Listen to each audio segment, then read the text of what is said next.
Picture this. The sun rises over an endless expanse of prairie grass, painting the sky in shades of amber and gold. The year is 1875, and across the American frontier, millions of people are beginning another day in what we now call the Old West.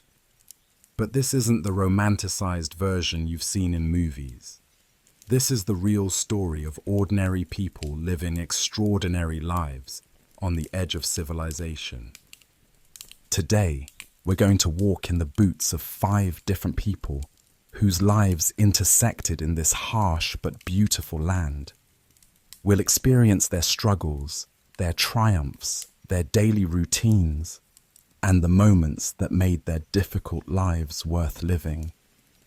From the crack of dawn to the setting sun, we'll discover what it truly meant to survive and thrive in the American frontier. Chapter 1. The Homesteader, Mary Thompson. Mary Thompson wakes before the rooster crows, as she has every day for the past 3 years since she and her husband John claimed their 160 acres under the Homestead Act. The wooden floor is cold beneath her feet as she slips out of bed, careful not to wake John or their 2 young children, sleeping in the adjacent room of their modest sod house. The dwelling they call home would shock modern sensibilities. Built into a hillside for protection from the brutal prairie winds, the house is constructed from blocks of earth held together by the roots of buffalo grass. The walls are thick and provide excellent insulation, but they also harbor insects and occasionally shed dirt onto the furniture below. Mary has learned to live with these inconveniences, understanding that their sod house means the difference between life and death during the harsh winter months. Mary's day begins with lighting the fire in their cast iron stove, using buffalo chips, dried buffalo dung, as fuel. Wood is scarce on the open prairie, and buffalo chips burn hot and clean once you get past the initial reluctance to handle them. She's learned to collect them during her walks, storing them in a lean-to beside the house. While the fire catches, she steps outside to check on their animals.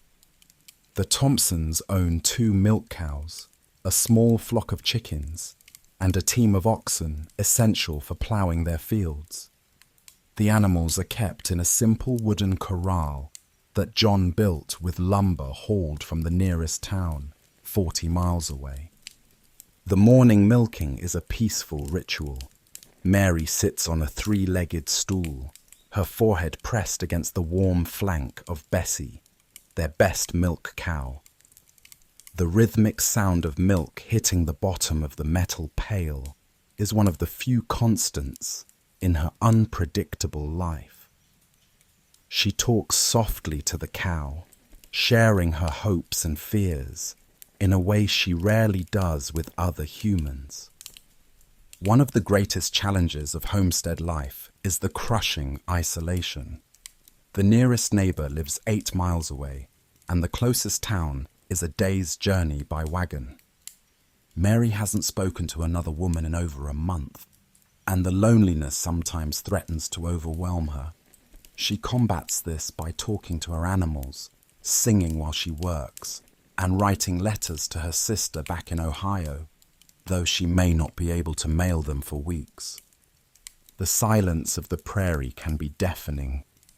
During the day, the only sounds are the whisper of wind through grass and the distant call of meadowlarks. At night, the howling of coyotes and the occasional scream of a mountain lion remind the family that they are not alone in this vast wilderness. By the time Mary returns to the house with the morning milk, John and the children are stirring.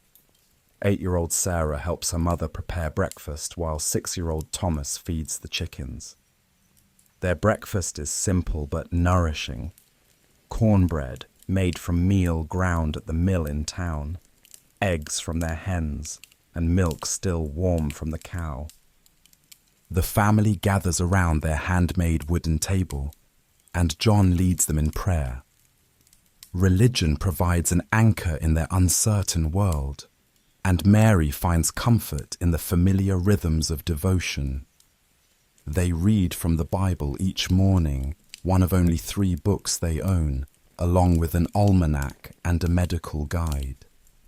After breakfast, Mary turns her attention to the garden that provides much of their food. She has coaxed vegetables from the stubborn prairie soil: potatoes, onions, carrots, beans, and squash. The garden is fenced with whatever materials they could find: old boards, woven branches, and even bones from buffalo carcasses. Gardening on the prairie requires constant vigilance. Grasshoppers can destroy a crop in hours, and the weather is unpredictable. Mary has learned to read the sky like a book, watching for the distinctive green tinge that signals an approaching tornado, or the subtle shift in wind direction that warns of a sudden storm. Water is precious on the prairie, and Mary's day revolves around its conservation and use. The family gets their water from a well that John dug 40 feet deep, hitting water only after days of back-breaking labor. Every drop must be carefully managed for drinking, cooking, cleaning, and watering the garden. Washing clothes is a major undertaking that happens only once a week. Mary heats water in large metal tubs over an outdoor fire. Using lye soap she makes herself from animal fat and wood ash. The process takes an entire day, and she must carefully ration the water, using the same tubs first for the cleanest items, and working her way down to the dirtiest. Without a doctor within miles, Mary serves as the family's primary medical provider. She has learned to treat cuts with honey and bandages made from torn cloth, to brew willow bark tea for fever, and to set simple bone breaks. The mortality rate on the frontier is high, and she has already lost 1 child to typhoid fever during their first winter. Her medical knowledge comes from a combination of folk remedies learned from her mother, advice from other settlers, and careful study of their medical guide.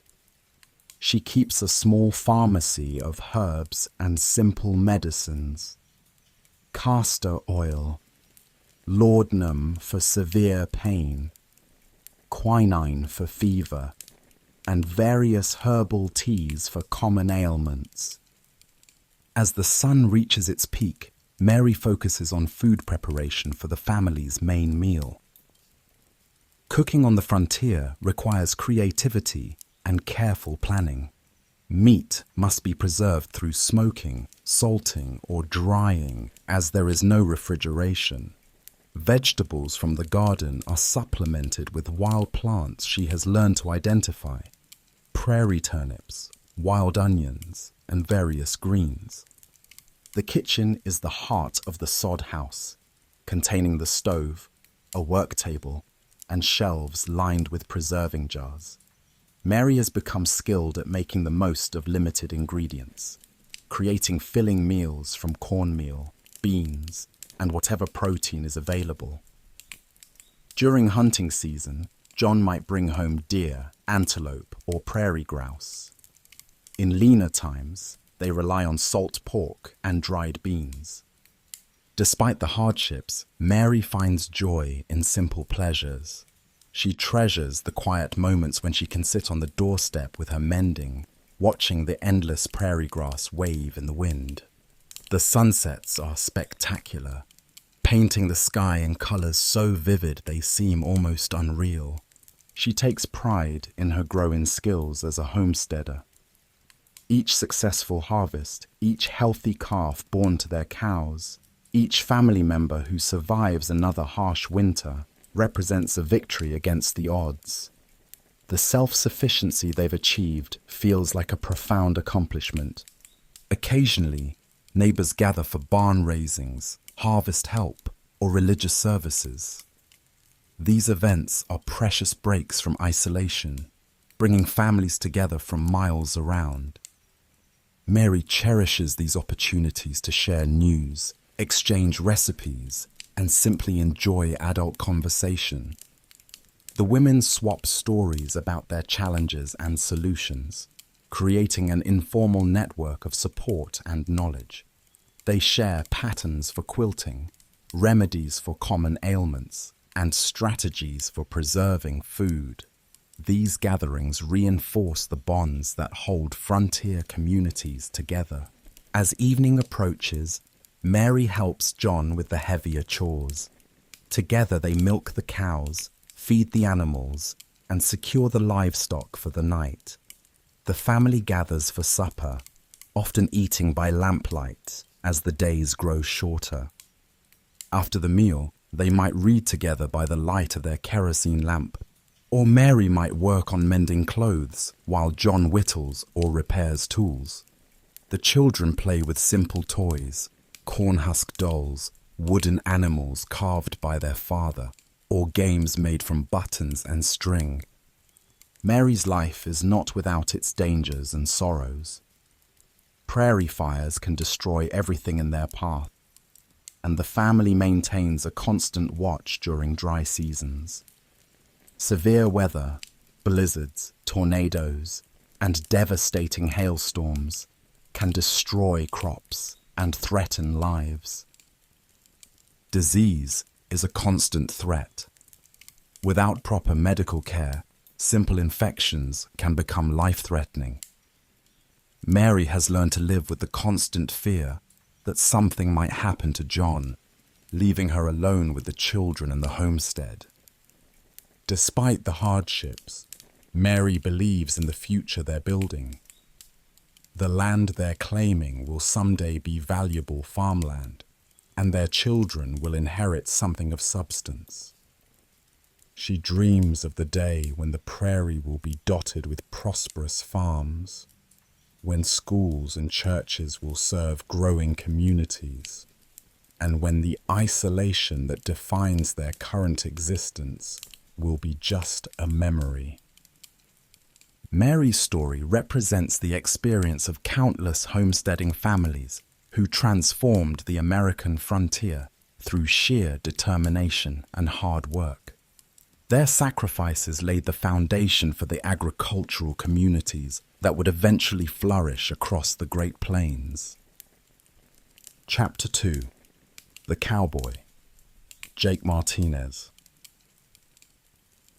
Jake Martinez wakes to the sound of cattle lowing in the distance and the first hints of grey light creeping over the horizon.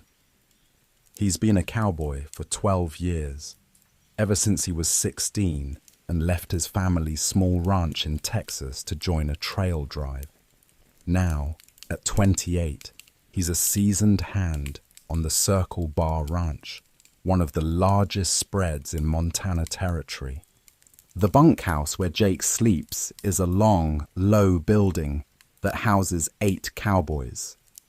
The accommodations are Spartan: a narrow bed with a thin mattress, a wooden crate for personal belongings, and pegs on the wall for clothes and gear. The air is thick with the smell of unwashed bodies, leather, and tobacco smoke. Jake's morning routine is efficient and practiced. He pulls on his worn Levi's, the same pair he's worn for 2 years, patched and repatched until they're more patched than original fabric. His boots are his most valuable possession, handmade by a cobbler in Dodge City. They've been resold 3 times, but still provide the support and protection he needs. His gear is carefully maintained and arranged. His saddle, bridle, and rope are cleaned and oiled regularly. His 6-shooter, a Colt 45, is cleaned and loaded every morning.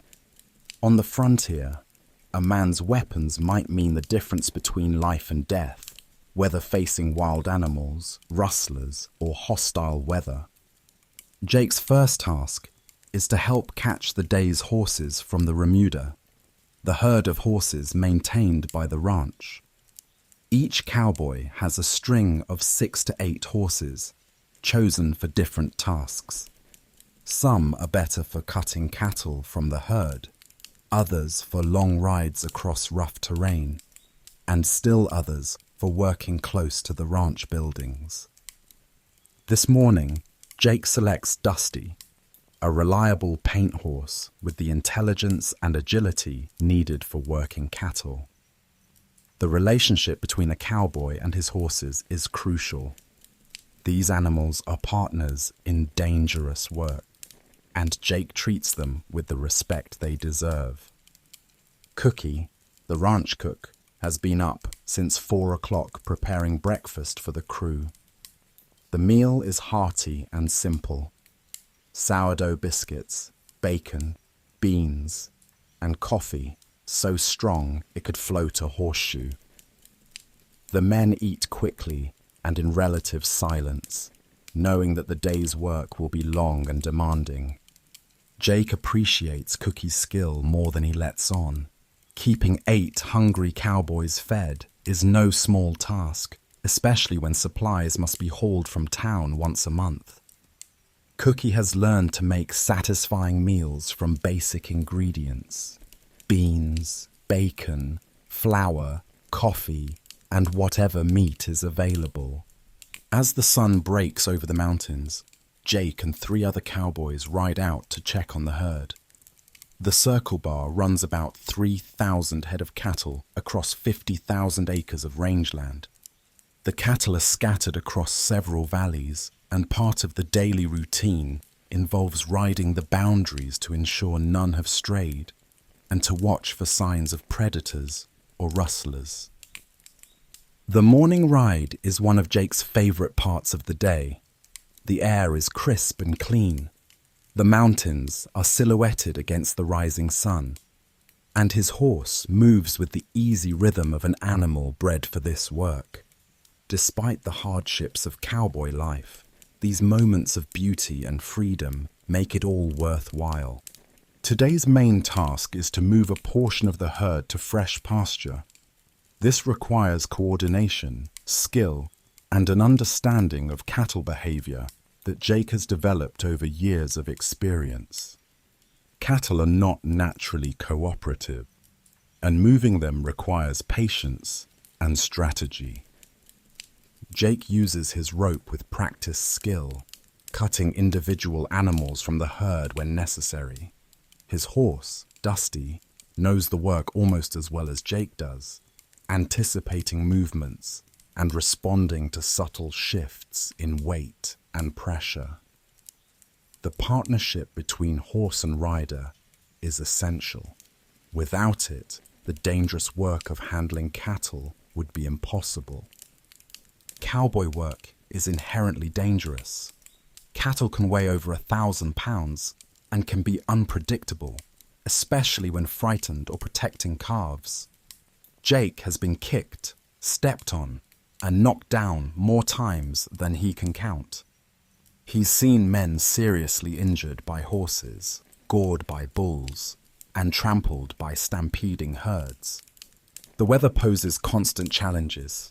Summer thunderstorms can trigger stampedes, while winter blizzards can kill both cattle and cowboys caught in the open. Jake has learned to read the sky and weather patterns, knowing when to seek shelter and when to push on despite discomfort. Like Mary Thompson on her homestead, Jake faces the challenge of isolation. The nearest town is 30 miles away, and he might not see it for months at a time. The other cowboys provide companionship, but the work often separates them across vast distances. Jake has developed a close relationship with his horses, talking to them during long rides and finding comfort in their presence. He's also become an accomplished storyteller, spinning tales around the campfire that help pass the long evenings.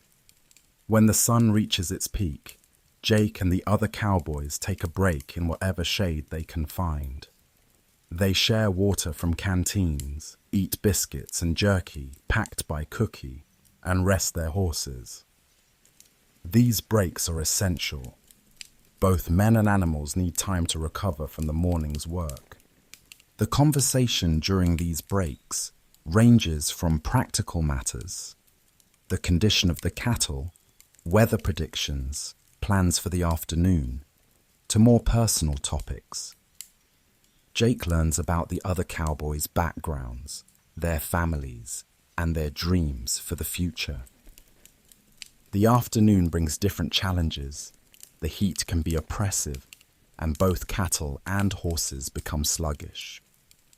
Jake has learned to pace himself and his mount, working efficiently but not pushing too hard when the temperature soars. This afternoon, they discover that several steers have broken through a fence and wandered into a neighboring valley. Retrieving them requires careful work. The animals are now in unfamiliar territory and more likely to panic. Jake uses his rope to guide the strays back toward the herd, while his horse navigates the rocky terrain. Jake's expertise extends far beyond riding and roping. He can identify different breeds of cattle, assess their health and condition, and predict their behavior in various situations. He understands the basics of veterinary care, able to treat simple injuries and illnesses that affect the herd. His equipment is specialized and well maintained. His lariat is made from the finest hemp, precisely balanced and weighted. His spurs are custom made, with rowels filed to exactly the right sharpness. His saddle is his most important tool, designed for long hours of riding and equipped with the rigging necessary for working cattle. The ranch operates under a clear hierarchy. The ranch owner, Mr. Barrett, lives in the main house with his family. The foreman, Tom Bradley, oversees the day-to-day operations and assigns tasks to the cowboys. Jake has earned respect through his skill and reliability, and younger cowboys often look to him for guidance. The relationship between cowboys and management is generally respectful but distant. Mr. Barrett treats his men fairly, paying them regularly and providing decent food and shelter. In return, he expects hard work, loyalty, and the kind of dedication that makes the ranch profitable. As the sun begins to set, Jake and the other cowboys drive the cattle back toward the ranch buildings. The herd moves more slowly in the evening, and the cowboys can relax slightly, knowing that another day's work is nearly complete. The evening ride provides another opportunity to appreciate the beauty of the landscape. The mountains catch the last light, turning purple and gold, while the valley floor is bathed in the warm glow of sunset. Despite the hardships, Jake genuinely loves this life and this land. Back at the ranch, the cowboys unsaddle their horses, tend to their gear, and gather for dinner. Cookie has prepared a more substantial meal, beef stew, fresh bread, and perhaps a dessert if supplies allow. The men eat heartily, knowing they've earned their food through hard work. After dinner, the cowboys might gather around a fire to share stories, play cards, or simply talk. Jake has learned to play the harmonica, and his music provides entertainment for the group. These social moments are crucial for maintaining morale during the long months of isolation. Jake's life is not without its difficulties. The pay is low, about $30 a month, plus room and board, and the work is seasonal. During the winter months, many cowboys are laid off, forced to find other work or rely on savings that rarely last the entire off-season. The physical demands of the job take their toll. Jake's body bears the scars of his profession, a crooked finger from a roping accident, a scar on his leg from a horse bite, and the constant ache in his back from long hours in the saddle. Most cowboys don't continue in the profession past their 40s, their bodies simply unable to handle the punishment. Despite the hardships, Jake finds deep satisfaction in his work. He takes pride in his skills, in the trust placed in him by his employers, and in the respect of his fellow cowboys. The freedom of the open range, the beauty of the landscape, and the camaraderie of the crew make up for many of the profession's drawbacks. Jake dreams of eventually owning his own small ranch, perhaps raising horses or running a modest herd of cattle. He's been saving money toward this goal, though the low pay makes progress slow. Still, he believes that his experience and reputation will eventually help him achieve his dream. Jake is aware that the era of the open range is slowly ending. Homesteaders are claiming more land, and barbed wire is beginning to divide the vast ranges into smaller, fenced sections. The great cattle drives that once employed thousands of cowboys are becoming less common as railroads expand. He's philosophical about these changes, understanding that progress is inevitable, but he's determined to make the most of the time remaining, to perfect his skills and enjoy the freedom that his profession still provides. Jake's story represents the experience of thousands of cowboys who worked the great ranches of the American West. Their skills, courage, and dedication helped build the cattle industry that became a cornerstone of the Western economy. Chapter 3. The Saloon Owner, Margaret Maggie O'Brien. Margaret O'Brien, known to everyone as Maggie, unlocks the heavy wooden door of the Silver Dollar Saloon at 8 o'clock sharp. The morning light filters through the grimy windows, illuminating the aftermath of the previous night's business. Overturned chairs, empty bottles, and the lingering smell of whiskey, tobacco, and sweat. Maggie is a woman of remarkable resilience and business acumen. At 35, she has survived 2 marriages, buried one husband, divorced another, and built a successful business in one of the roughest towns in the Dakota Territory. Her saloon is more than just a drinking establishment. It's a hotel, restaurant, gambling house, and social center, all rolled into one. Maggie's day begins with inventory. She counts bottles, checks the till, and assesses what needs to be ordered from suppliers. Running a saloon requires careful management of resources and money. Whiskey, beer, and supplies must be hauled in by wagon from distant suppliers, making everything expensive and sometimes unreliable. Her establishment serves several functions. The ground floor contains the main saloon with a long bar made from imported hardwood, gaming tables, and a small stage for entertainment. The second floor provides rooms for travelers, while the third floor houses Maggie's private quarters and the rooms used by the women who work for her. Maggie employs a diverse group of people, each essential to the operation. Tommy, her bartender, is a skilled drink mixer who can also handle troublemakers when necessary. Sarah and Emma work as percentage girls, encouraging customers to buy drinks and participating in the gambling games. Maria runs the kitchen, preparing meals for both guests and locals. The relationship between Maggie and her employees is complex. She's a fair employer who pays regularly and provides protection, but she also maintains strict rules about behavior and appearance. The women who work for her appreciate the relative safety and steady income, while understanding that their social position is precarious. A significant portion of Maggie's income comes from gambling. The Silver Dollar offers poker, faro, and other games of chance. Maggie has learned to spot professional gamblers and card sharps, knowing that allowing them to operate unchecked would drive away her regular customers.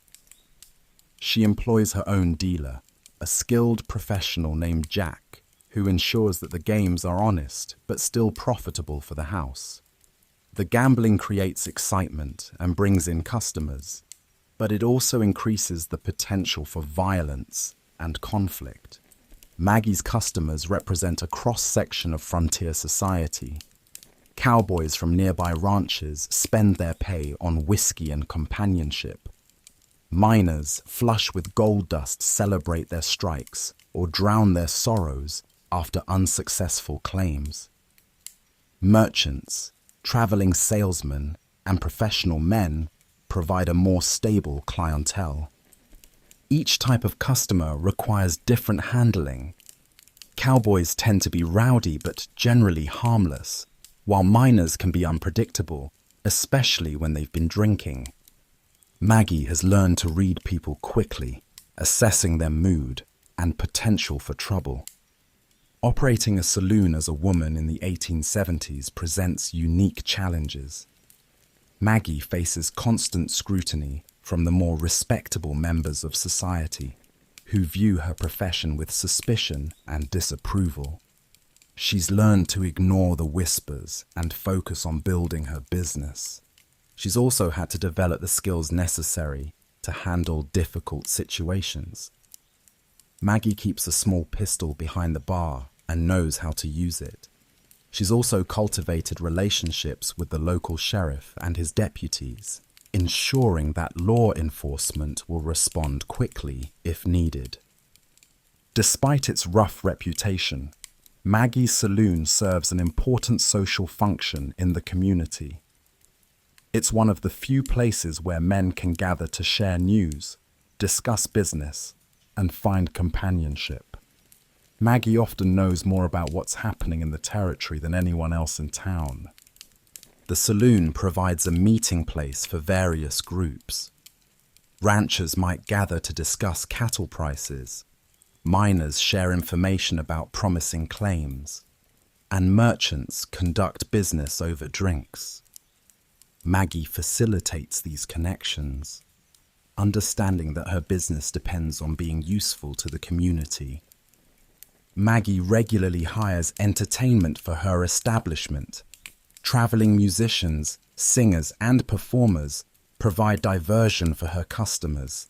She's particularly proud of her piano, shipped from Chicago at considerable expense, which provides music most evenings. The entertainment serves multiple purposes. It draws customers who might otherwise spend their money elsewhere, creates a more pleasant atmosphere, and provides an additional source of income. Maggie has developed relationships with booking agents in larger cities, ensuring a steady stream of performers. Violence is an unfortunate reality of saloon life. Maggie has witnessed shootings, stabbings, and brutal fistfights. She's learned to spot the warning signs of trouble and has developed strategies for diffusing tense situations before they escalate. Her approach combines firmness with diplomacy. She employs bouncers for the worst situations, but prefers to handle problems through conversation and negotiation. Her reputation for fairness and her position as a neutral party often allows her to mediate disputes. Running a saloon is expensive and risky. Maggie must pay for liquor, food, entertainment, and staff wages, all while dealing with unpredictable income. A successful mining strike might bring flush customers, while a harsh winter could reduce business to almost nothing. She's learned to manage her finances carefully, setting aside money during good times to survive the lean periods. She also diversifies her income streams, providing rooms, meals, and other services beyond just drinks and gambling. Maggie's position in the community is complicated. While many people depend on her services, she's also viewed with suspicion by the more conservative elements of society. She's developed a thick skin and focuses on the relationships that matter for her business. She's particularly close to the other business owners in town, understanding that their success is interconnected. She supports the local newspaper with advertising, buys supplies from local merchants when possible, and maintains good relations with the banks and freight companies that keep the town running. The demands of running a saloon take a personal toll. Maggie works long hours, deals with constant stress, and has little time for personal relationships. She's sacrificed the possibility of a traditional family life for the independence and security that her business provides. She's also aware of the risks. Saloon owners are targets for robbery, and the constant exposure to violence and vice can be psychologically wearing. She's seen other women in similar positions succumb to drinking, drugs, or despair. Despite the challenges, Maggie finds satisfaction in her success. She's built a profitable business through her own efforts, achieved a level of financial independence rare for women of her era, and earned the respect of her peers. She takes pride in providing a service that the community values. The saloon also provides her with a unique perspective on human nature. She's seen people at their best and worst, learned to judge character quickly, and developed a deep understanding of what motivates people. This knowledge serves her well in all her business dealings. As darkness falls, the silver dollar comes alive. The gambling tables fill with players. The bar becomes crowded with drinkers, and the piano player begins his nightly performance. Maggie moves through the crowd, greeting customers, overseeing the staff, and ensuring that everything runs smoothly. This is when her investment in atmosphere pays off. The warm glow of kerosene lamps, the sound of laughter and conversation, and the excitement of the gambling create an environment that draws customers and encourages them to stay and spend money. The saloon stays open until the early hours of the morning, and Maggie often works until closing time. She's learned to function on little sleep, sustained by coffee and the adrenaline of managing a busy establishment. The late hours are often the most profitable but also the most dangerous. As the night progresses, customers become more intoxicated and potentially more violent. Maggie keeps a close eye on the situation, ready to intervene if necessary. She's developed a network of allies, bartenders, regular customers, and even some of the other saloon owners who can help if serious trouble erupts. Maggie is pragmatic about her future. She knows that the boom times in Deadwood won't last forever, and she's preparing for the changes ahead. She's considering expanding her business, perhaps opening a restaurant or hotel in a more stable community. She's also aware that her profession is becoming less socially acceptable as communities mature and families settle in. She's prepared to adapt, using the skills and capital she's accumulated to transition into more respectable businesses if necessary. Maggie's story illustrates the complex role that saloons and their owners played in frontier communities. While often viewed with suspicion, they provided essential services and helped create the social fabric that held these rough towns together. Chapter 4: The Traveling Merchant, Samuel Cohen. Samuel Cohen wakes in his covered wagon to the sound of his mules snorting and stamping in the pre-dawn darkness. He's been a traveling merchant for 8 years, ever since arriving in America from Prussia with nothing but determination and a small stake provided by relatives already established in New York. His wagon is his home, office, and storehouse, all in one. The canvas-covered vehicle is packed with carefully selected merchandise, tools, fabric, medicines, spices, books, and small luxury items that are difficult to obtain in remote settlements. Every item has been chosen for its utility, demand, and profit potential. Samuel's route takes him through a circuit of small towns, mining camps, and ranches across Colorado and Wyoming territories. He knows his customers by name, understands their needs, and has built a reputation for fair dealing and quality merchandise. His success depends on trust, reliability, and the ability to anticipate what people will want months in advance. The merchant's life is one of constant movement and adaptation. Samuel must be part salesman, part diplomat, part accountant, and part explorer. He needs to understand local customs, speak multiple languages, and navigate the complex social dynamics of frontier communities.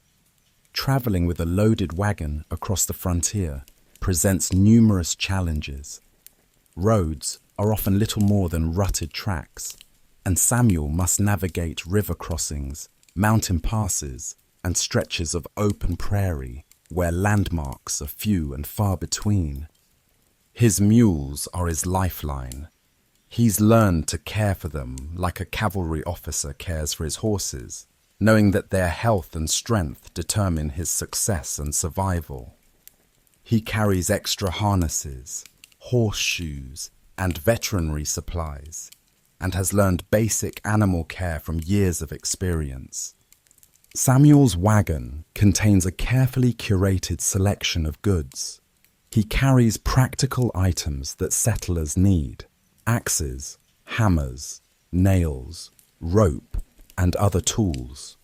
He also stocks luxury items that provide comfort and connection to civilization. Coffee, tea, sugar, spices, and sometimes even books or newspapers from back east. His medical supplies are particularly important. He carries quinine for fever, laudanum for pain, bandages, and various patent medicines. In communities without doctors, these supplies can mean the difference between life and death, and Samuel takes his responsibility seriously. Samuel has mastered the art of negotiation and trade. He understands that in frontier communities, cash is often scarce, and he's willing to accept payment in various forms: furs, gold dust, crops, or services. He's become skilled at assessing the value of non-monetary payments and incorporating them into his business model. His approach to pricing is flexible and relationship-based.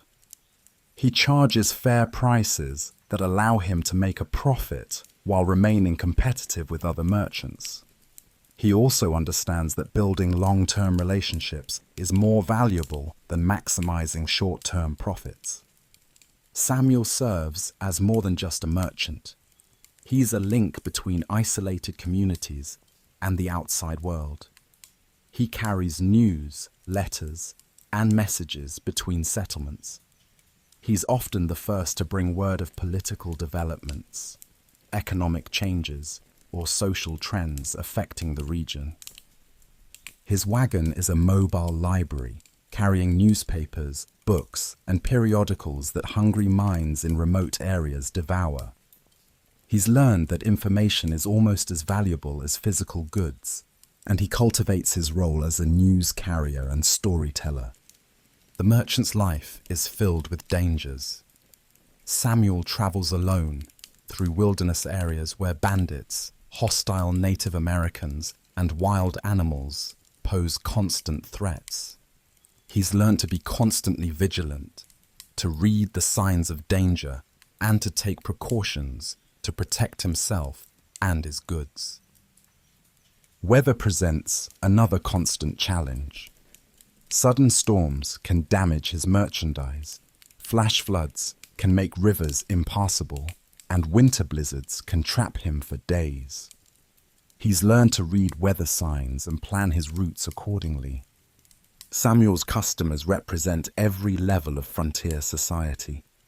He sells to homesteaders struggling to establish farms, to successful ranchers looking for luxury items, to miners celebrating successful strikes, and to women desperate for fabric and notions to make their families' clothing. Each customer requires different handling. Homesteaders need practical items at reasonable prices, while successful businessmen might be interested in more expensive goods. Samuel has learned to assess his customers quickly and adjust his approach accordingly. Samuel faces competition from other traveling merchants, established stores in larger towns, and mail-order catalogs that are beginning to reach frontier communities. He maintains his competitive edge through superior service, better knowledge of local needs, and the personal relationships he's built over years of regular visits. He's also learned to cooperate with other merchants when it benefits everyone. He might share information about road conditions, dangerous areas, or particularly good opportunities. The frontier is large enough for multiple merchants, and cooperation often serves everyone's interests. Managing the finances of a traveling merchant business requires careful planning and record keeping. Samuel must track his expenses, calculate profits, and plan his purchases months in advance.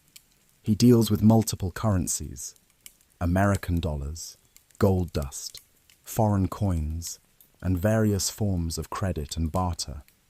He's learned to manage cash flow carefully, ensuring that he has enough capital to purchase new inventory while maintaining reserves for emergencies. He also sends money regularly to his family back east and saves toward his goal of eventually establishing a permanent store. Samuel's success depends heavily on the relationships he's built with his customers. He remembers their names, their families, their particular needs and preferences. He celebrates their successes and offers support during difficult times. These personal connections are the foundation of his business. He's also cultivated relationships with suppliers, other merchants, and various service providers along his route. These professional networks help him obtain better prices, learn about new opportunities, and navigate the complex logistics of frontier commerce. As a Jewish immigrant, Samuel occupies a unique position in frontier society. He faces occasional prejudice and suspicion, but his reputation for fair dealing and his valuable services have earned him acceptance in most communities. He's learned to navigate cultural differences with sensitivity and respect. His wagon often serves as a cultural bridge, carrying items that connect different communities and ethnic groups. He might carry kosher foods to Jewish settlers, German books to German immigrants, or Catholic religious items to Mexican communities. Samuel's daily routine varies depending on whether he's traveling or stopped in a community. Travel days begin before dawn with care for his mules, checking his load, and planning the day's route. He travels steadily but not hurriedly, stopping regularly to rest his animals and check his merchandise. When he reaches a settlement, his routine changes dramatically. He sets up his display, often using the side of his wagon as a counter, and begins the process of greeting customers, showing his wares, and conducting business. These stops might last anywhere from a few hours to several days, depending on the size of the community and the demand for his goods. When traveling between settlements, Samuel makes camp in carefully chosen locations. He looks for spots with water for his animals, shelter from wind, and good visibility to watch for approaching danger. His camping routine is efficient and practiced, developed over years of solitary travel. He prepares simple meals over a small fire, often sharing his food with travelers he meets on the road. These encounters provide valuable information about conditions ahead, potential customers, and general news from other parts of the territory. Samuel's business follows a seasonal pattern. Spring brings increased demand as settlers prepare for planting and building projects. Summer is the busiest time, with good weather making travel easier and miners often flush with gold from their claims. Fall brings preparation for winter, with demand for warm clothing, preserved foods, and supplies needed to survive the harsh months ahead. Winter is the most challenging season for a traveling merchant.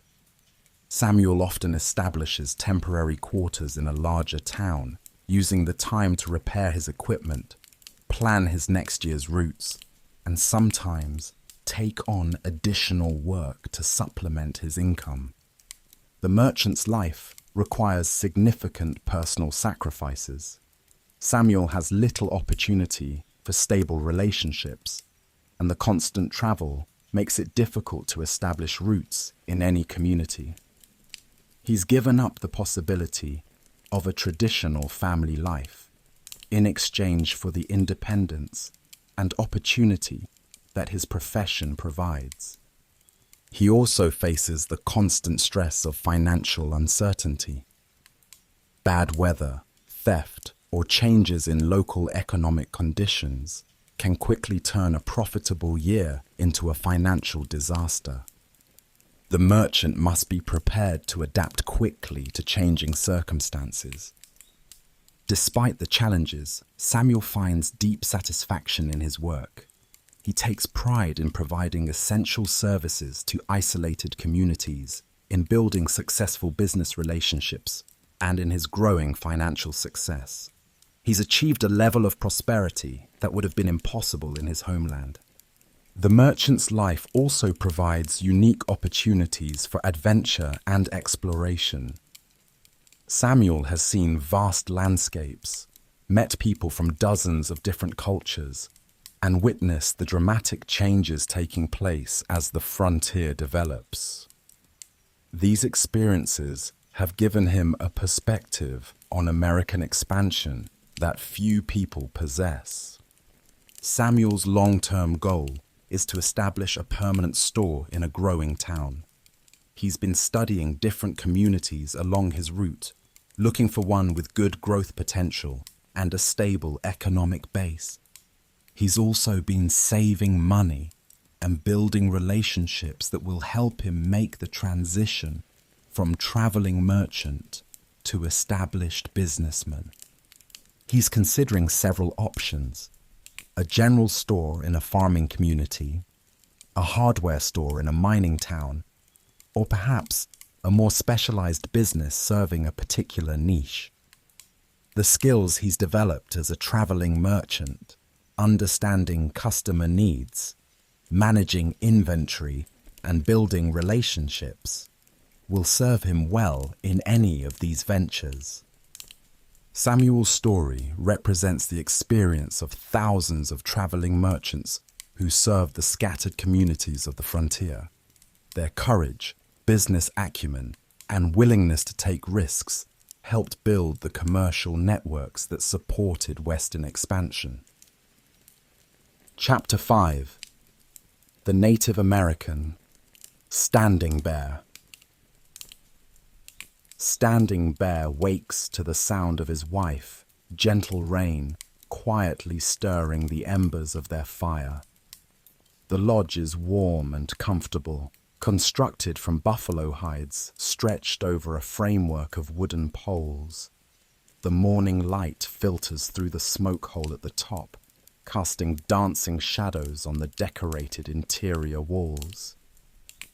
Standing Bear is a member of the Lakota Sioux, and his world is rapidly changing. The buffalo herds that have sustained his people for generations are disappearing. The US government is pressuring tribes to move to reservations, and the traditional way of life is under constant threat. Despite these challenges, he continues to follow the customs and traditions that have guided his people for centuries. Standing Bear's Day begins with prayers and offerings to the Great Spirit. He steps outside the lodge to greet the dawn, offering tobacco, and speaking words of gratitude for another day of life. This spiritual practice is central to Lakota culture, acknowledging the interconnectedness of all living things. The village where Standing Bear lives contains about 50 lodges, housing roughly 200 people. The community is organized around extended family groups, with decisions made through consensus and guidance from respected elders. The chief, Red Cloud, is a wise leader who has been trying to navigate the increasingly difficult relationship with the US government. For countless generations, the Lakota have been a nomadic people, following the buffalo herds across the Great Plains. Standing Bear is an accomplished hunter and warrior, skilled in the use of the bow and arrow, the lance, and more recently, firearms obtained through trade. The buffalo provides virtually everything the Lakota need for survival: meat for food, hides for clothing and shelter, bones for tools and weapons, and sinew for thread and bowstrings. The animal is considered sacred, and every part is used with respect and gratitude. Standing Bear has lived through dramatic changes in his world. As a young man, he participated in the great buffalo hunts that could feed the entire tribe for months. Now, the herds are much smaller, and hunting requires traveling greater distances with less certain results. The presence of white settlers, railroad construction, and the US military has fundamentally altered the landscape of the plains. Treaties have been made and broken, and Standing Bear has seen his people's territory steadily reduced. He struggles to understand why the whites seem to want to own the land rather than live in harmony with it. Standing Bear's family includes his wife, Gentle Rain, their 2 children, a son named Swift Horse and a daughter named Morning Star, and his elderly mother, who lives with them and helps care for the children. The extended family structure provides support and stability, with each member contributing to the group's survival. Gentle Rain is skilled in the traditional women's work, preparing food, making clothing, decorating items with beadwork and quill work, and managing the household.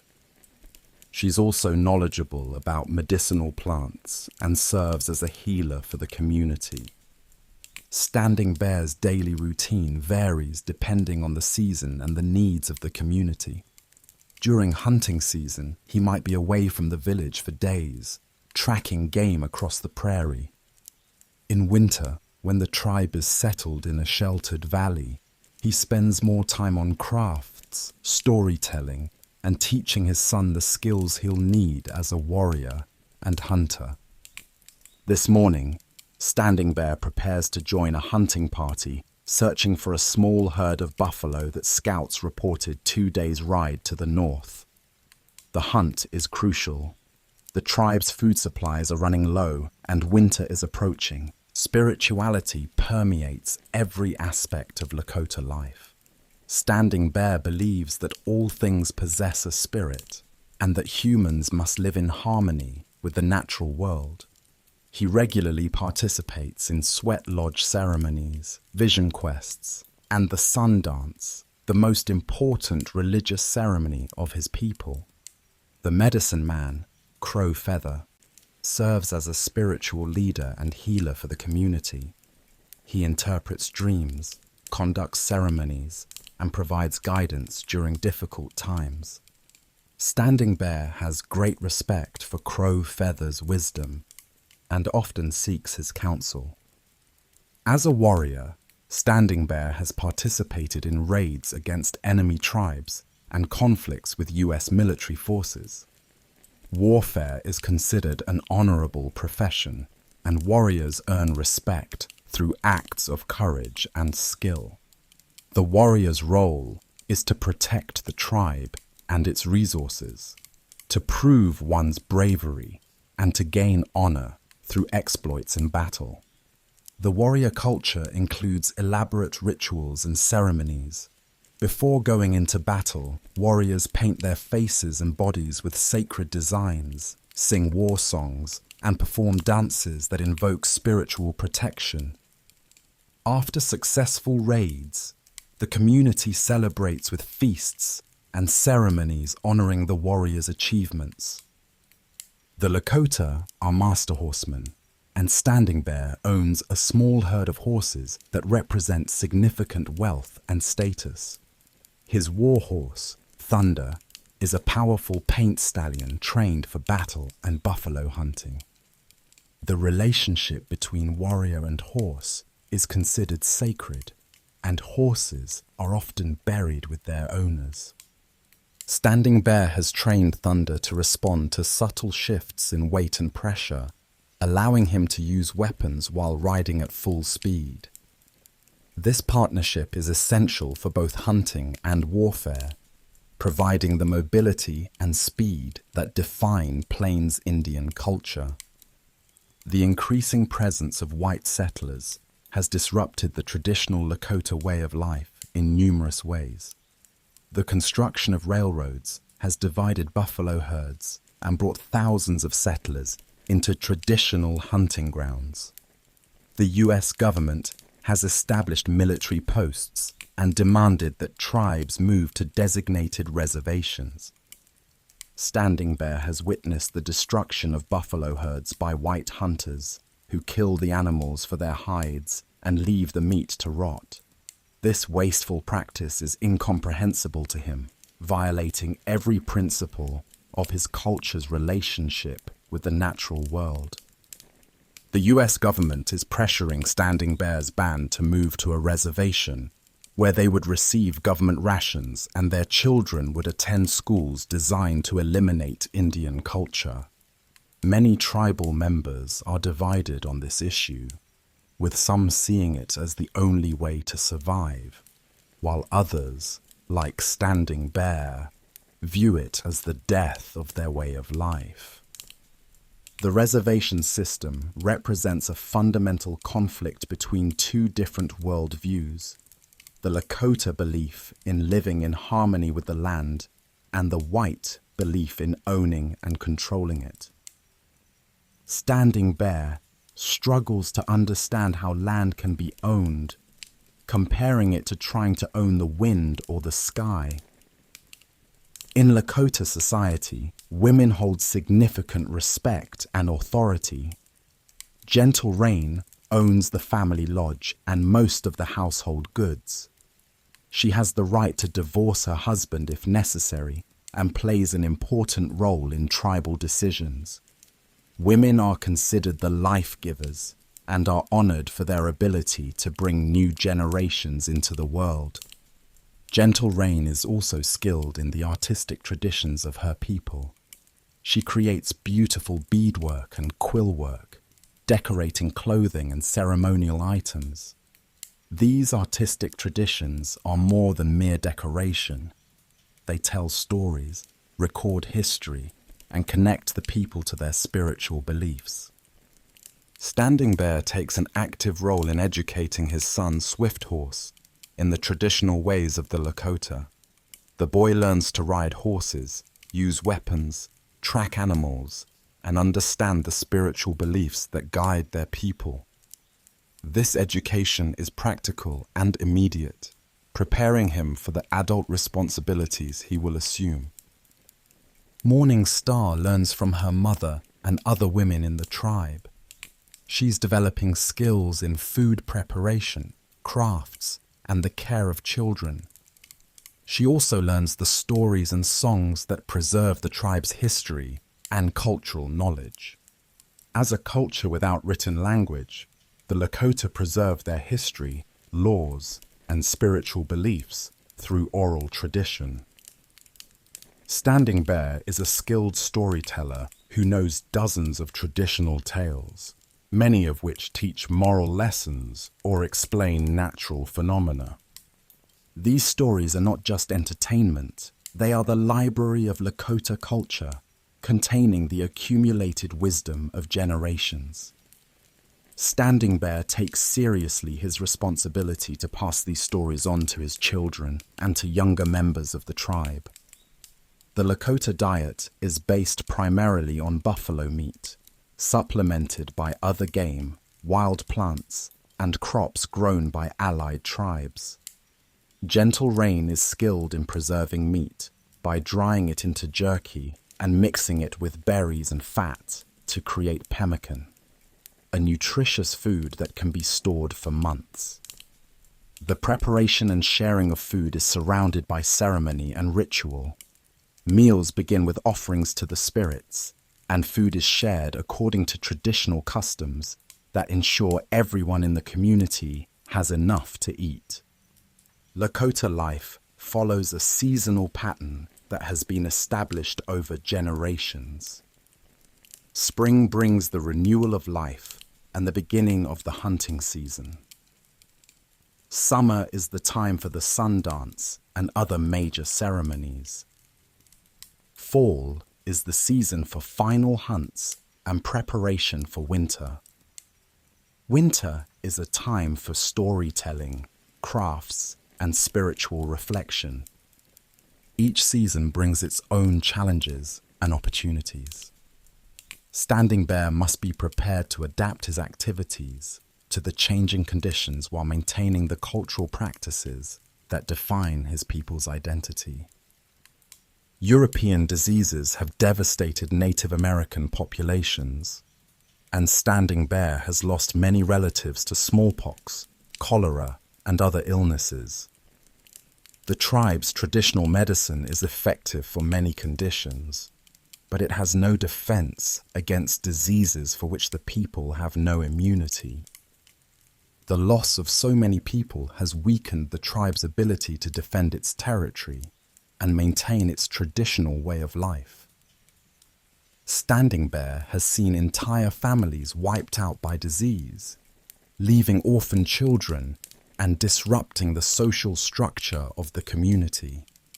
Before the arrival of white settlers, the Lakota participated in extensive trade networks that connected tribes across the continent.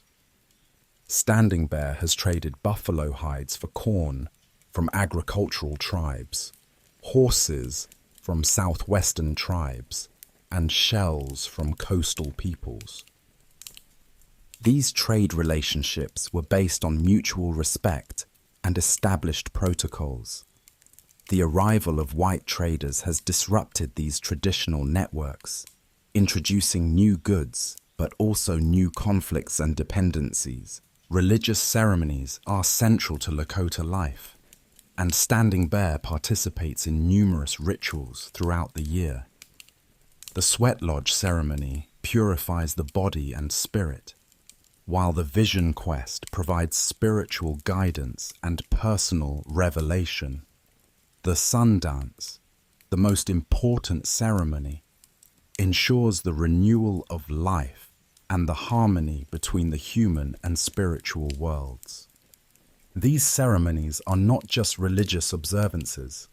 They are the mechanisms through which the community maintains its social bonds and cultural identity. Standing Bear's participation in these rituals connects him to his ancestors and to the spiritual forces that guide his people. The introduction of alcohol by white traders has had devastating effects on many Native American communities. Standing Bear has seen warriors and leaders lose their dignity and effectiveness through drinking. The tribe's traditional culture has no mechanisms for dealing with alcohol addiction, and it has become a source of conflict and weakness. Some tribal leaders have tried to ban alcohol completely, while others argue that prohibition is impossible given the determination of white traders to supply it. Standing Bear avoids alcohol himself and tries to shield his family from its effects. Standing Bear knows that his people face an uncertain future. The buffalo are disappearing.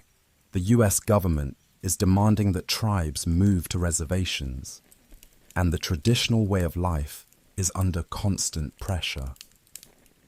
He struggles to find a path that will allow his people to survive while maintaining their cultural identity.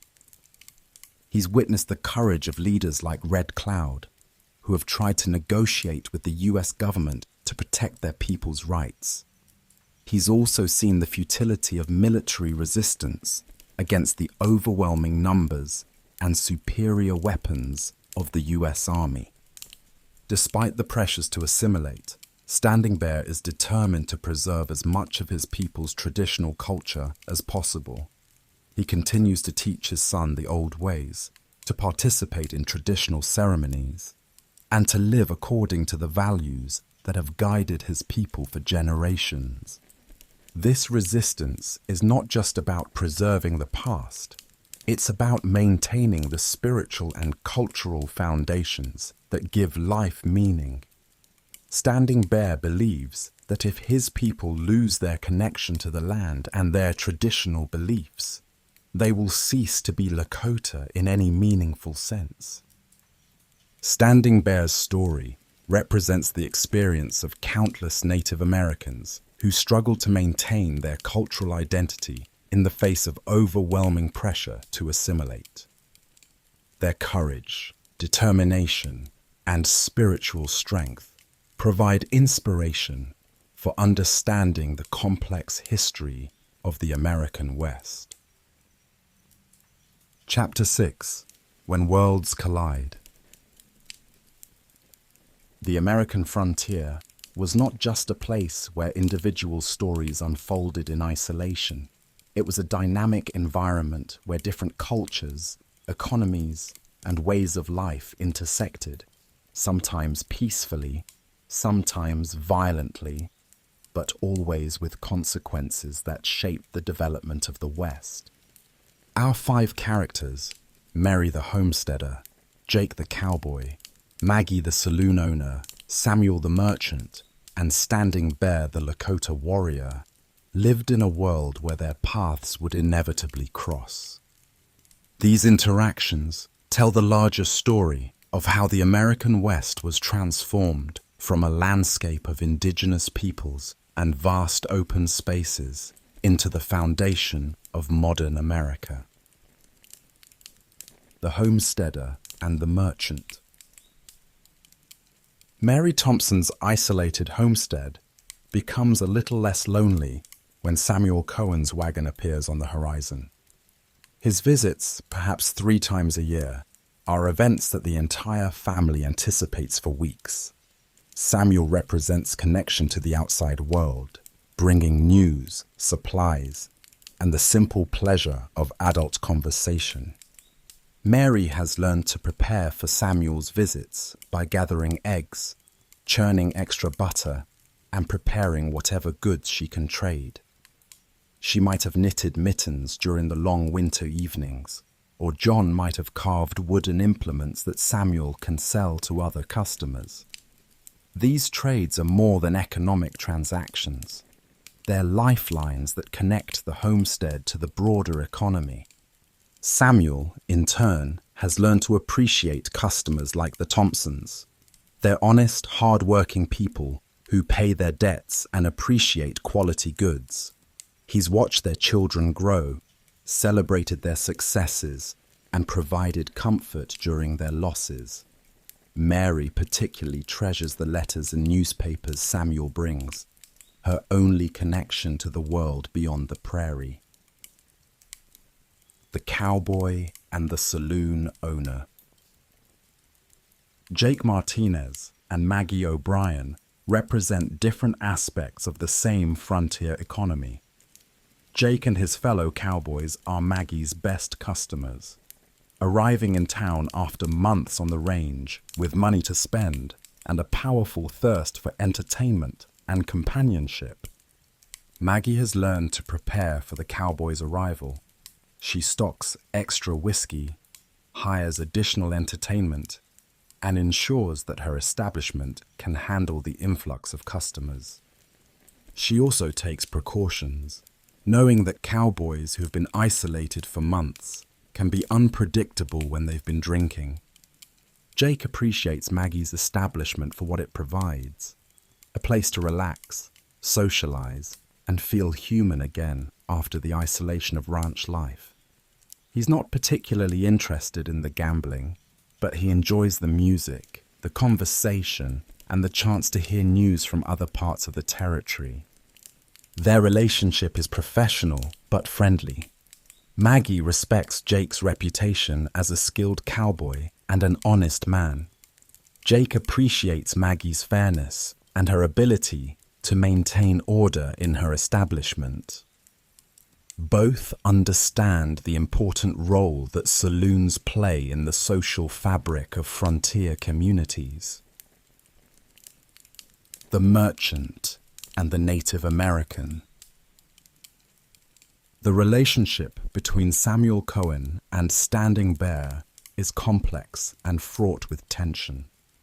Samuel represents the advancing tide of white settlement that is destroying Standing Bear's traditional way of life.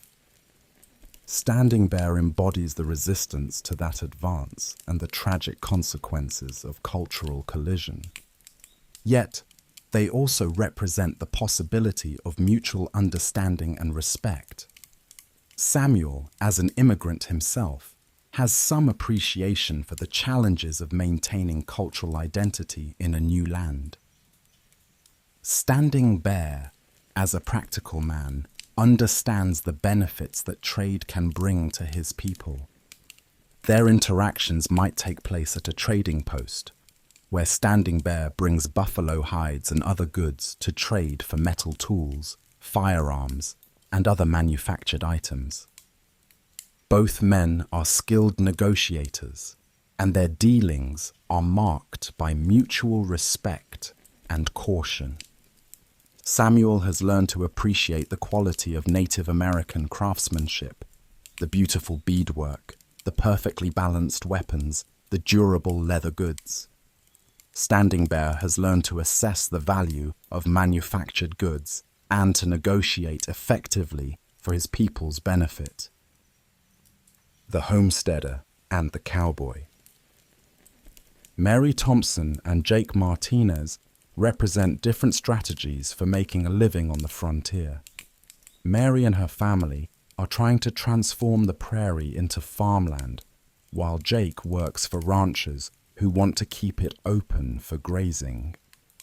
This fundamental conflict shapes much of the tension in the developing West. Their interaction might occur when Jake and other cowboys drive cattle across the Thompsons' property. Mary's crops could be damaged by the herd, leading to conflict between the family and the cowboys. Alternatively, Jake might stop at the homestead for water or supplies, leading to a more positive interaction. Both Mary and Jake face similar challenges: isolation, harsh weather, and the constant struggle to make a living in a difficult environment. They might find common ground in their shared experiences, despite their different approaches to frontier life. Jake has learned to respect the courage and determination of homesteading families. Mary has learned to appreciate the skills and hardships of cowboys. Both understand that their different ways of life are part of the larger story of Western development. The saloon owner and the Native American. Maggie O'Brien and Standing Bear represent two very different relationships with the frontier. Maggie sees the West as a place of opportunity, where someone with courage and business sense can build a prosperous life. Standing Bear sees the same land as his people's traditional homeland, now under threat from the advancing tide of white settlement. Their interaction might occur in town, where Standing Bear has come to trade or conduct business with government officials. Maggie's saloon serves a diverse clientele, and she's learned to treat all customers with professional courtesy, regardless of their background. Standing Bear might be curious about Maggie's operation, the music, the gambling, the social interactions. He might also be troubled by the effects of alcohol on his people and view establishments like Maggie's as sources of corruption and weakness. Maggie, in turn, might be fascinated by Standing Bear's dignity and bearing. She's seen enough of humanity to appreciate character when she encounters it, and she might recognize in Standing Bear a leader and a man of principle, the merchant and the saloon owner. Samuel Cohen and Maggie O'Brien are both business people who understand the challenges and opportunities of frontier commerce. Samuel supplies goods that Maggie needs for her establishment: liquor, glassware, entertainment supplies, and luxury items that her customers desire. Their relationship is primarily professional, but it's built on mutual respect and understanding. Both have succeeded in challenging environments through skill, determination, and the ability to read people and situations accurately. Samuel appreciates Maggie's prompt payment and her understanding of quality goods. Maggie values Samuel's reliability and his ability to obtain items that are difficult to find in frontier communities.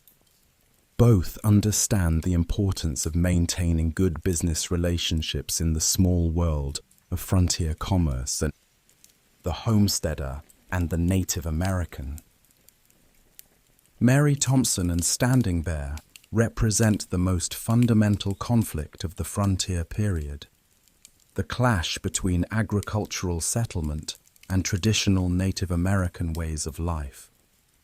Mary's presence on the prairie represents the end of the open ranges that Standing Bear's people have used for generations. Their interaction might be tense and fearful, with Mary viewing Standing Bear as a threat to her family's safety, and Standing Bear seeing Mary as a symbol of the forces destroying his world. Alternatively, their meeting might be characterized by mutual respect and a recognition of their shared humanity. Mary has heard stories of Native American raids and violence, but she's also heard tales of kindness and assistance.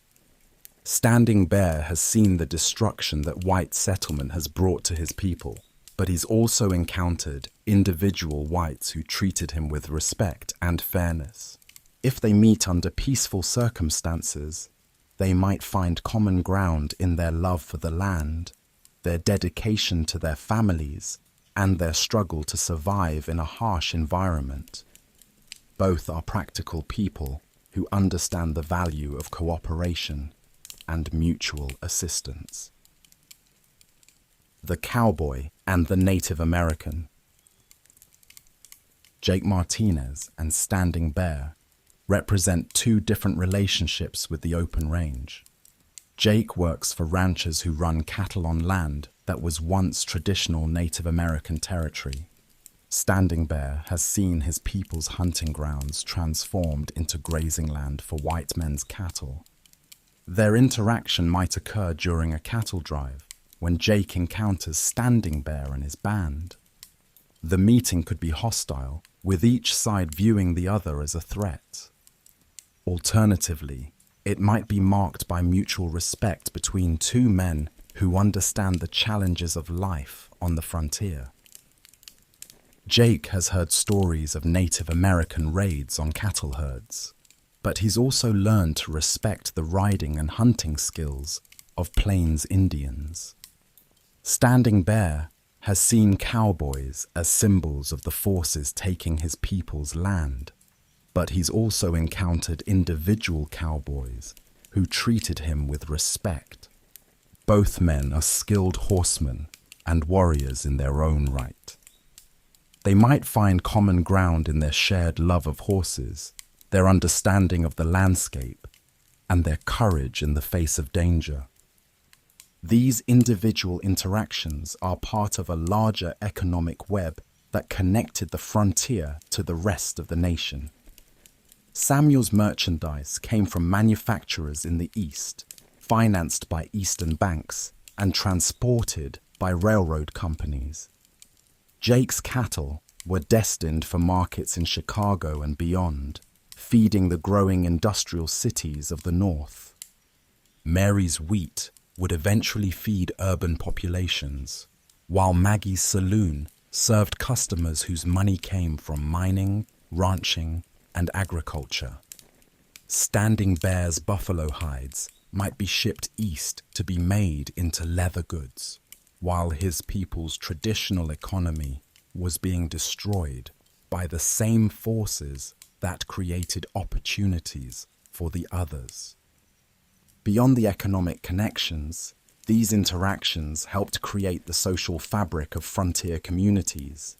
The relationships between different groups, sometimes cooperative, sometimes competitive, sometimes hostile, shaped the character of the developing West. The tolerance for diversity in frontier communities was often greater than in more established areas. People were judged more by their ability to contribute to the community's survival than by their background or beliefs. This created opportunities for people like Samuel and Maggie, who might have faced greater discrimination in more settled areas. At the same time, the frontier could be a place of terrible violence and injustice. The treatment of Native Americans, the exploitation of Chinese workers, and the marginalization of other minority groups showed the darker side of frontier development. The interactions between our characters represent the larger transformation of the American West. The open ranges that Jake knew as a young cowboy would eventually be fenced and divided among homesteaders like Mary. The traditional way of life that Standing Bear fought to preserve would largely disappear, replaced by reservations and forced assimilation. Samuel's traveling merchant business would eventually be replaced by railroad shipping and mail-order catalogs. Maggie's saloon would either evolve into a more respectable establishment or be closed by increasingly restrictive laws. The frontier itself would disappear as the West became more settled and civilized. Chapter 7. The Seasons of Change. Spring, renewal, and hope. Spring arrives on the frontier with a mixture of hope and anxiety. For Mary Thompson, it means the beginning of another planting season, the chance to expand her garden and perhaps add to their small herd of livestock. The long winter months in the sod house have been challenging, but the family has survived, and now they face the promise of another year. Mary's spring routine begins with planning. She sorts through her precious seeds, saved from the previous year's harvest, and supplemented by new varieties obtained from Samuel Cohen during his winter visits. Each seed represents hope, the possibility of a successful crop that will feed her family and provide surplus for trade. The spring planting is a family affair. John breaks the prairie sod with their plow, the sharp blade cutting through the tough grass roots that have held the soil together for millennia. Mary and the children follow, dropping seeds into the furrows and covering them with the rich, dark earth. The work is back-breaking, but it's also deeply satisfying, the physical act of creating the future. Summer, the peak of activity. Summer brings the highest level of activity to the frontier. Jake Martinez and his fellow cowboys are in the midst of their busiest season, moving cattle to summer pastures and preparing for the fall roundup. The days are long, the work is hard, and the weather can be brutal. But this is also when cowboys feel most alive. The summer cattle drives are epic undertakings, moving thousands of animals across hundreds of miles to reach railroad shipping points. Jake has participated in several of these drives, each one a test of endurance, skill, and courage. The cowboys work in coordinated teams, each man understanding his role in the complex choreography of moving cattle across the landscape. For Maggie O'Brien, summer brings increased business as miners, cowboys, and other workers have more money to spend. The Silver Dollar Saloon stays open later, hosts more entertainment, and sees more gambling action. Maggie has learned to prepare for the summer rush by stocking additional supplies and hiring temporary help. Fall, harvest and preparation. Fall is the season of harvest and preparation for winter. Mary Thompson's garden has either succeeded or failed, and she must deal with the consequences. A successful harvest means months of canning, drying, and preserving food for the winter. A failed harvest means a winter of hunger and the possibility of losing the homestead. The fall roundup is equally crucial for the ranching industry. Jake and his fellow cowboys work to gather the cattle that have been scattered across the range during the summer months. The animals must be counted, branded, and prepared for market. The success of the roundup determines the financial success of the ranch and the job security of the cowboys. Samuel Cohen uses the fall season to make final preparations for winter. He stocks up on supplies that will be difficult to obtain during the winter months, repairs his equipment, and plans his routes for the following year. The fall is also when he settles accounts with his customers, collecting payments and extending credit for the winter months. Winter, survival and reflection. Winter is the most challenging season on the frontier. The harsh weather, limited mobility, and isolation test the physical and mental endurance of everyone. Mary Thompson's family huddles in their sod house, rationing their food supplies and burning buffalo chips to stay warm. The children are often sick, and Mary serves as doctor, nurse, and teacher. The winter months are when the frontier shows its true character. Communities come together to help families in need, sharing food, fuel, and companionship. The strong help the weak, and everyone understands that survival depends on cooperation and mutual support. For Standing Bear and his people, winter is traditionally a time of storytelling, spiritual reflection, and preparation for the coming year. The band settles into winter camps in sheltered valleys, where they can find protection from the harsh weather and sufficient game to survive the cold months. The frontier is a place where life and death are constant companions.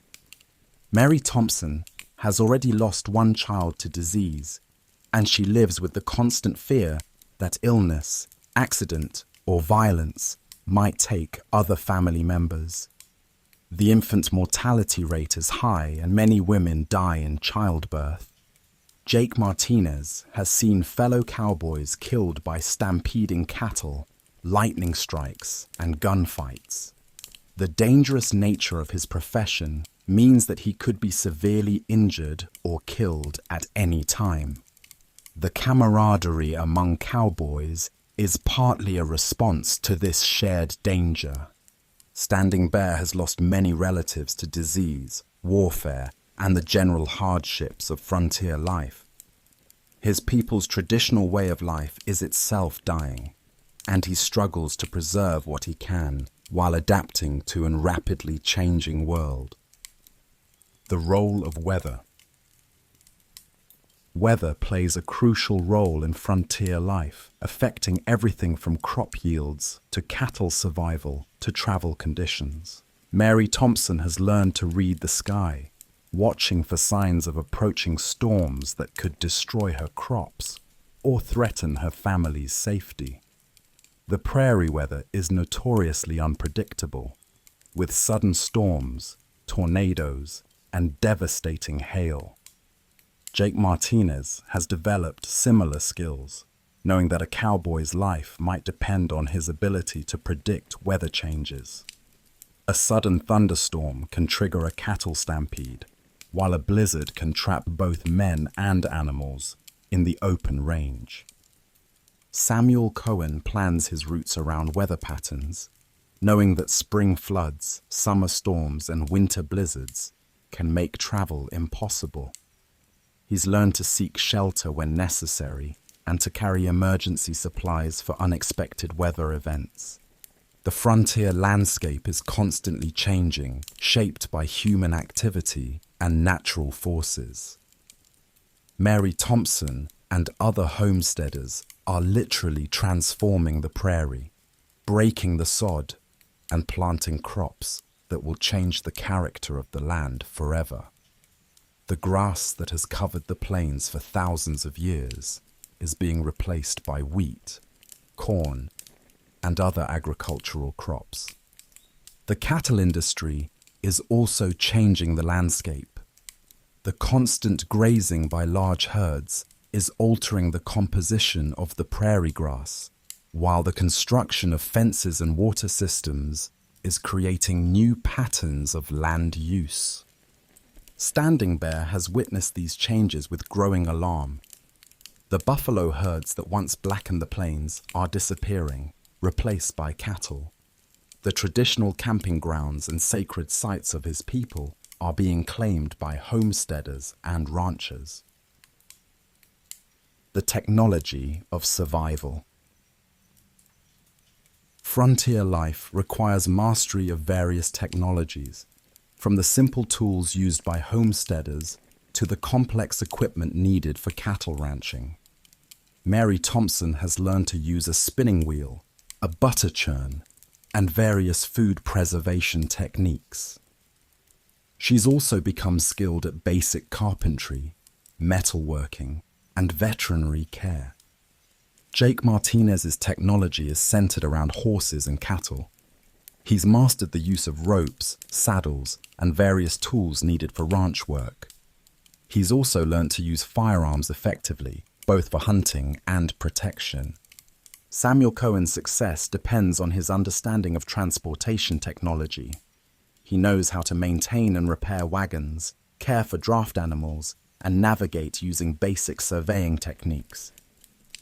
He's also learned to assess the quality of manufactured goods and to understand the complex logistics of frontier commerce. The education of children. Children on the frontier grow up quickly, learning adult skills and responsibilities at an early age. Mary Thompson's children help with all aspects of homestead life, from caring for animals to working in the garden.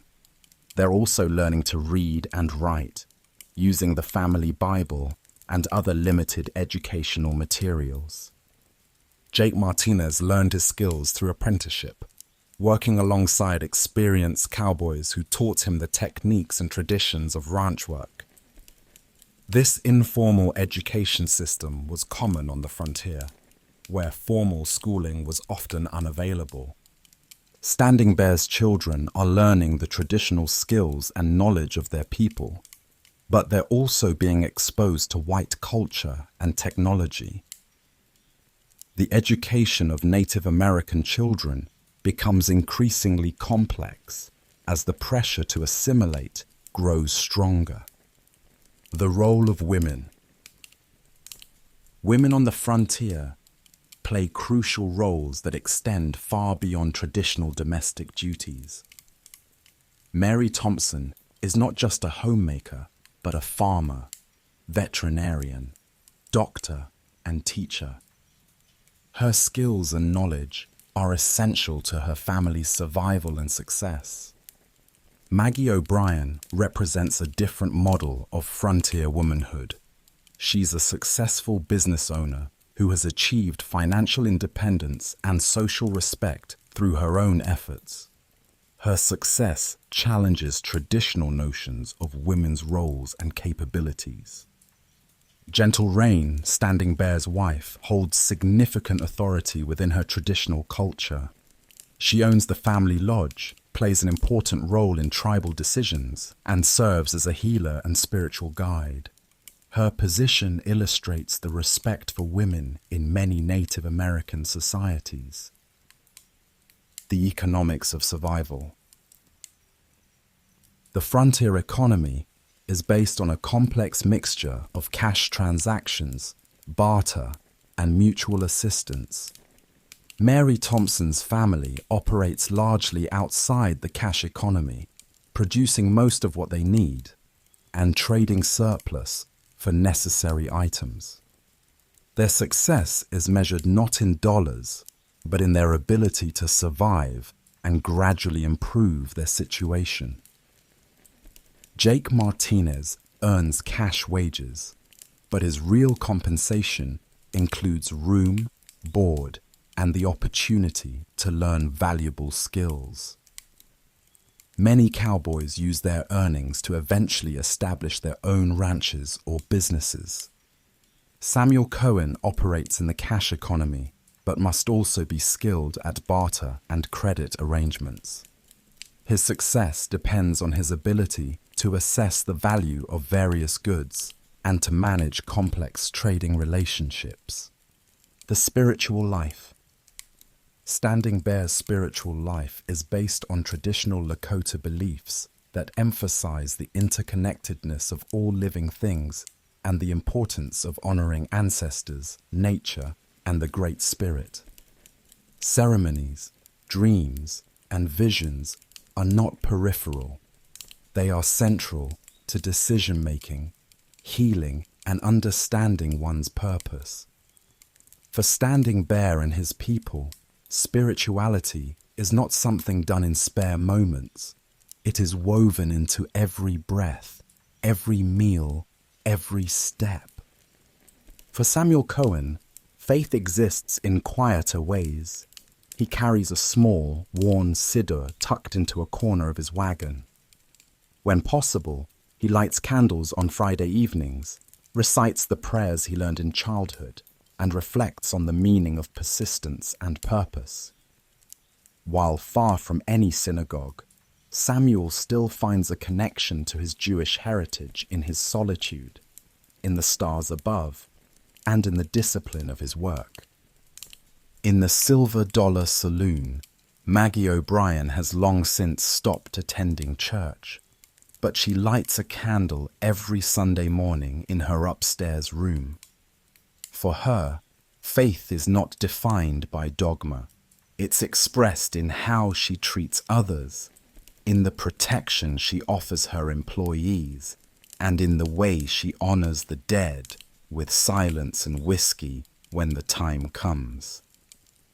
Jake Martinez, often sleeping under open skies, finds his spiritual moments in nature, in the quiet understanding between him and his horse, in the rhythm of the land, in the whispered prayers he offers when staring up at the stars. Religion is not structured for him, but reverence still shapes his world. Mary Thompson leans heavily on her faith. When storms threaten their crops, or when sickness comes to the children, she prays, not with loud proclamations, but with soft, desperate words spoken in the dim light of dawn. Her Bible is worn, its pages filled with notes and dried prairie flowers pressed between verses. For Mary, faith is a rope she clings to in the dark. Chapter 8. The Final Sunset. As the West transforms, not all changes are loud. Some come softly, creeping in like the evening chill that seeps through the cracks of a cabin wall. These subtle changes define the final days of the frontier as deeply as any boomtown or railroad. Mary Thompson, once so isolated, begins receiving visitors. The government eventually completes a road that runs within 2 miles of her homestead, and neighbors become more than just distant silhouettes on the horizon. A small church is erected, and Mary joins other women in stitching together a makeshift altar cloth from scraps of flour sacks and faded dresses. For the first time in years, she sings hymns with others, her voice unsure at first, grows stronger. She is no longer just a survivor. She becomes a teacher, a midwife, and a keeper of stories for newer settlers who have never lived through a prairie fire or watched a well dry up. When she tells them how she once delivered a calf and her own baby on the same night, they laugh, not realizing every word is true. John's beard turns white, his shoulders stoop, and he walks with a cane carved from a twisted cottonwood branch. But he still rises before dawn and touches the soil with reverence. Mary, now a grandmother, watches her oldest son plough the same field John once broke with oxen and grit. The family no longer lives in a sod house. A proper wooden farmhouse stands now, painted white with a porch and rocking chairs. Yet, in her dreams, Mary still hears the wind howling across the plains and feels the packed dirt of that sod wall against her shoulder. Jake Martinez, too, has felt the land change. Once a rider of great herds and empty ranges, he now mends fences on his small property, a world reduced to manageable size. He hires young hands when needed, but prefers to do most of the work himself, though it takes longer. His horse, older now, still greets him every morning with a snort and a soft nudge. When the railroad comes through a neighboring county, Jake rides out just to watch it pass. The engine is loud, belching smoke and steel, an alien creature cutting through the land. He tips his hat, not out of admiration but respect. He knows what it means. The world he rode through is vanishing, and this new one, this loud, fast, connected one, is not his. Sometimes Jake visits the cemetery where some of his cowboy brothers lie. Simple wooden markers, a few names. Some just say cowhand. Jake brings tobacco. He plays the harmonica. He says their names aloud so they don't disappear entirely. Maggie O'Brien's boarding house becomes a sanctuary of stories. Miners, widows, gamblers, and traveling salesmen pass through, leaving behind scraps of their lives. She listens more than she talks now. Her hair is grey at the temples, and she no longer walks with the same bounce, but her voice still carries authority. One winter evening, a young reporter from Chicago stays at her boarding house. He asks about Deadwood, about the real West, about the truth behind the stories. Maggie pours tea, leans back in her chair, and begins to speak. Her voice is low but vivid. When she finishes, he sits silently for a moment, then scribbles furiously into a notebook. The article is never published, but the young man never forgets her. Maggie doesn't mind. She never cared much for glory. Her satisfaction comes from knowing that the girls who once worked in her saloon found better lives. One now teaches in St. Paul. Another owns a bakery in Kansas City. Maggie gets letters every now and then, often smudged by flour or rain, but always signed, "With love, your Maggie girl." Samuel Cohen's general store becomes more than a business. It becomes a gathering place. He installs a small stove for warmth and adds a bench out front. People begin to linger. Children come for penny candies. Ranchers come for tools. The local school teacher comes for books and conversation. Each item in his store carries a memory.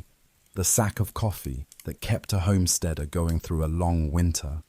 The lantern that lit a miner's proposal. The shoes a father bought for his daughter's first day of school. Samuel remembers every story. In his old age, he starts writing them down. He keeps a ledger, not of debts, but of people, not profits, but moments. He titles it, My West. When he passes away, his wife places it on the counter. People flip through it, see their names, their children's names, their histories written with quiet respect. No monument is built for Samuel Cohen, but every person who knew him carries a piece of his legacy. Standing Bear lives to see his grandchildren. He teaches them the songs, the prayers, the stories. Some attend government schools, returning home unsure of how to speak to their elders. But Standing Bear is patient. He shows them how to build a bow, how to ride without reins, how to listen for the spirit of the wind. In his final years, Standing Bear no longer rides into the open plains, but he walks every morning, touching the earth, whispering prayers. He sees the buffalo skulls bleaching under the sun, the railroad tracks cutting through the hills. He feels the pain of his people's losses and the stubborn flame of what remains. When he dies, the entire village gathers. Elders sing the songs, children cry. The fire burns all night. And before dawn, one of his grandsons stands beside the flame and tells the first story. Chapter 9. Forgotten Lives. The story of the Old West cannot be told fully without speaking of those who rarely appear in the pages of history books. Their faces blurred by time, their names often lost, they still shaped the frontier just as surely as any gunslinger or cattle baron. They too lived and hoped and endured. The African American settlers. In 1879, a movement known as the Exoduster Migration brought thousands of freed African Americans to Kansas, Oklahoma, and other Western territories, seeking a new beginning after the end of slavery. Men like Elijah Parker staked claims alongside white settlers, building cabins from timber and grit. His wife, Ruth, planted corn with a baby on her back and sang old hymns passed down from enslaved ancestors. Their children learned to read under the open sky, using pages torn from almanacs and hymnals. Life was hard. Prejudice still followed them. But Elijah found something on the plains that he never had before, land he could call his own. When his daughter turned 17, she became the first black teacher in their county. She walked 5 miles each day to a schoolhouse built with community donations and prayer. The Chinese workers, further west, in the Sierra Nevada and beyond, thousands of Chinese immigrants laid the steel backbone of the nation, railroad by railroad, spike by spike. Men like Wei Lin left Guangdong province with dreams of gold but found back-breaking labor instead. They worked through blasting powder and mountain snows, digging tunnels by hand, earning half the wages of white workers and facing constant danger. When the final spike of the transcontinental railroad was driven in, few Chinese workers were invited to the ceremony. Yet without them, the tracks would never have stretched so far. After the railroad, many opened laundries or restaurants. Others became miners or merchants. Their neighborhoods, called Chinatowns by outsiders, became vibrant cultural centers amid a sea of suspicion and violence. Wei Lin lived in one such neighborhood until he passed at the age of 69, his body worn from labor, but his soul filled with quiet pride. The Hispanic vaqueros. Before the cowboy became an American symbol, the vaquero rode the trails of Texas, California, and New Mexico. These skilled horsemen of Spanish and Mexican descent taught the techniques later adopted by American cowboys: lassoing, branding, herding. One vaquero, named Diego Morales, could rope a steer blindfolded and ride a horse bareback through canyon passes. He sang corridors at night and told stories about ancestors who once rode with conquistadors and rebels alike. But as American settlers moved in, Diego and others like him found themselves pushed aside, their culture appropriated, and their lands seized. Still, he rode with dignity, passing his knowledge to a young cowboy named Jake Martinez, who never forgot where he learned the art of the rope. The frontier children. And then there were the children. Children who grew up with sunburned noses and wind-chapped cheeks, who chased chickens and coyotes with equal fearlessness, who slept beside root cellars and dreamed of city streets they'd never see. A girl named Abigail drew constellations in the dust beside her family's wagon. A boy named Jeremiah taught himself to play fiddle on strings made of horsehair. Their world was small, but their imaginations were vast. They grew up fast, helped birth siblings, fought off snakes, endured dust storms. Some would go on to become teachers, doctors, or outlaws. Others would live quiet lives, their names remembered only in family Bibles or faded photographs. But each one was a thread in the great tapestry of the West. And so we come to the end, not of the story, but of a moment in time, a place that existed between myth and memory, a life carved out of soil and sweat, of silence and thunder. The Old West wasn't built by legends. It was built by people, ordinary, complicated, resilient people. People who rose with the sun, fought for their families, and laid down at night with sore hands and quiet hopes. As you drift into sleep, let your mind wander back to that world. Hear the wind in the tall grass. Smell the smoke from a prairie fire long extinguished. See the faint light of a kerosene lamp flickering in a distant window. You are not alone. The past is still there, waiting, breathing, dreaming beside you.